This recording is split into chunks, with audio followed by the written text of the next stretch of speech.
तव्हां हिन नंढड़ी छेलड़ीअ जी क़ीमत ॿुधी हैरान थी वेंदव। तव्हांखे छा थो लॻे हिन छेलड़ी जी क़ीमत केतिरी थी सघे थी? हिन जी क़ीमत तव्हां पारां कयल अंदाज़े खां वधीक आहे। ॿाकरे माल खे त हूअं ई अलाह पाक बरकत वारो बणायो आहे ऐं हीअ सुहिणियूं ॿकरियूं जॾहिं धण जी सूरत में शाम टाणे सावनि फसलनि में घुमंदियूं आहिनि त असुलु वाह वाह थी वेंदी आहे।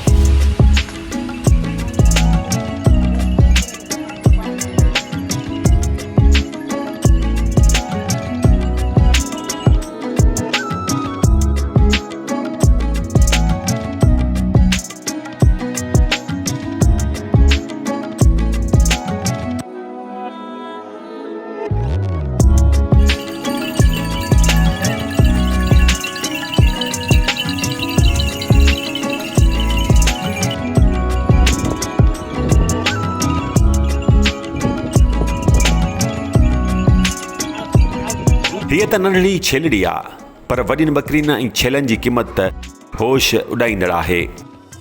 तव्हांखे हिननि ॿकरियुनि ऐं छेलनि जी हैरत अंगेज़ क़ीमत बि ॿुधायूं था ऐं उन्हनि जी ख़ासियतुनि बाबति बि मालूमात ॾियूं था, पर पहिरीं पंहिंजे हिन चैनल खे सब्सक्राइब ज़रूरु करे वठो।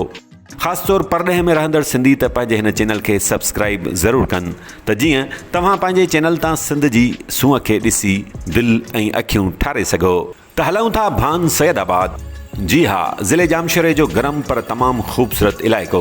ही ॿकरियूं इते ई रहनि थियूं, न रुॻो भान सैदाबाद पर सिंध जे ॿियनि इलाइक़नि में बि बरी नाले सां मशहूरु हिन नस्ल जूं ॿकरियूं मौजूदु त आहिनि, पर तमामु थोरे तादाद में। हूअं त ही ॿकरियूं पंहिंजी सूंहं विरूंह सबबु अलॻि सुञाणप रखनि थियूं, पर बरी नस्ल जूं ही सुहिणियूं ॿकरियूं पंहिंजनि नंढनि कननि सबबु वधीक शोहरत रखनि थियूं। हिननि ॿकरियुनि जो मालिक हाजी असद ॿुॻियो बि ॿकरियूं धारण जो वॾो शौक़ीन मुड़ुसु आहे। सऊदीअ मां मोटण बाद पहिरियां त हिन ॿकरियूं शौक़ विचां धारण शुरू कयूं, पर पोइ संदसि इहो शौक़ु आहिस्ते आहिस्ते कारोबार में तब्दील थी वियो। माशाल्लाह ही बरियूं ॿकरियूं आहिनि, सूंहं जूं ॿकरियूं आहिनि, शौक़ जूं ॿकरियूं अल्हम्दुलिल्लाह। हीअ जीअं छेलड़ी आहे जेका न उभान पाण में टच थींदा आहिनि उनखे बरी सॼो ईंदो आहे। माशाल्लाह कीची सनड़ी हुजे ऐं माशाल्लाह सुठी शइ हुजे उनखे हीअ बरी चइबो आहे। ॿकरियूं माशाल्लाह असांजो कारोबार आहे, हीअ शौक़ु बि आहे, कारोबार थी सघे थो ऐं असांजो पहिरियां त हीअ शौक़ु हो, पोइ अल्हम्दुलिल्लाह कारोबार में तब्दील थी वियो। हीअ सुठी शइ आहे। जंहिं दोस्त ऐं काफ़ी दोस्त चवंदा आहिनि बाबा हीअ गोश्त हिन में न हूंदो आहे, गोश्त लाइ ॿिया छेला हूंदा आहिनि जेके टापड़ा वॾा, उहे माण्हू धारे पाले सघे थो गोश्त जे लाइ। बाक़ी हीअ शौक़ जी शइ आहे, हीअ गोश्त में इस्तेमालु थी सघे थी।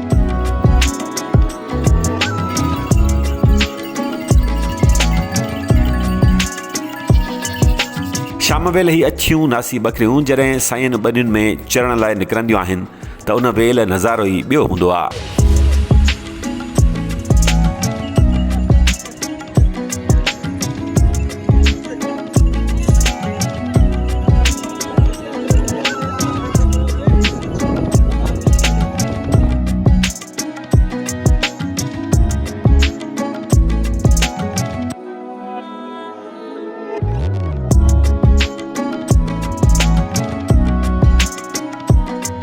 हाणे अचूं था हिननि हैरत अंगेज़ ॿकरियुनि जी हैरान कुन क़ीमतुनि ते त भाऊ ही ॿकरियूं ॾाढियूं महांगियूं आहिनि। सची ॻाल्हि इहा आहे त ही ग़रीब गुरबे जे ख़रीदण खां परे आहिनि। अंदाज़ो कयो त हाजी असद पारां हंज में खयल हिन छेलड़ीअ जी क़ीमत ई 1 लख रुपया आहे, त पोइ वॾियुनि ॿकरियुनि ऐं छेलनि जी क़ीमत केतिरी हूंदी? उन हवाले सां हाजी असद जी दावा आहे त हिननि बरी ॿकरियुनि जी क़ीमत 1 लख खां शुरू थी 4 लखनि ताईं बि पहुचे थी। जीअं हीअ छेलड़ी आहे बरड़ी, माशाल्लाह हीअ छेलड़ी लख रुपए जी असां खपाई आहे। काफ़ी दोस्त चवंदा बाबा हिन में गोश्त ई कोन्हे तो लख रुपए खे खपे। बाबा हीअ लख रुपए जी शौक़ जे हिसाब सां वई आहे। हीअ शौक़ जूं शयूं शौक़ में वेंदियूं आहिनि। अल्हम्दुलिल्लाह असां वटि पूरे पाकिस्तान में कार्गो मौजूदु आहे, जंहिं बि दोस्त खे का शइ खपे मिली सघे थी। असांजो हिननि खां मोहबत आहे, इश्क आहे। हीअ माशाल्लाह सिंध जो माल आहे। हीअ मां सिंध जे नौजवान खे चवंदुसि बाबा हीअ रखो ऐं हिननि मां माशाल्लाह पैसा बि कमायो ऐं हीअ माल रखो बि सही। सिंध जी निशानी आहे, सिंध जी शइ आहे माशाल्लाह। हीअ बि छेली आहे, जीअं कन आहिनि ऐं चहिरो आहे, हिनखे असुलु बरी चइबो आहे। अल्हम्दुलिल्लाह असां वटि ॿकरियूं आहिनि लख रुपए खां शुरू थी 4-5 लख ताईं, 2 लख ताईं, 3 लख ताईं मिली सघनि थियूं। हीअ माशाल्लाह सुठो नस्ल आहे सिंध जो। शौक़ जो पहिरियों हिन हिसाब आहे शौक़ जो, शौक़ में असांखे खपाईंदा आहियूं ऐं शौक़ में ॿकरियूं ही रखंदा आहियूं। हाजी असद ॿाकरे माल जो ऑनलाइन कारोबार करे थो। संदसि चवणु आहे त हू सॼे मुल्क में ॿाकरो माल विकिरो कंदो आहे। ही कारोबार नफ़े बख़्श त ज़रूरु आहे पर महिनत बि वॾी तलबे थो। ईअं न आहे त हर अण तजुर्बेकार माण्हू धण माल जो ख़रीदे कारोबार में लही पवे। न साईं, हिन कारोबार लाइ तजुर्बो खपे। तंहिं करे जेको दोस्त बि ही कारोबार करणु चाहे त नंढी सतह या 2-3 दाणनि खां कमु शुरू करे।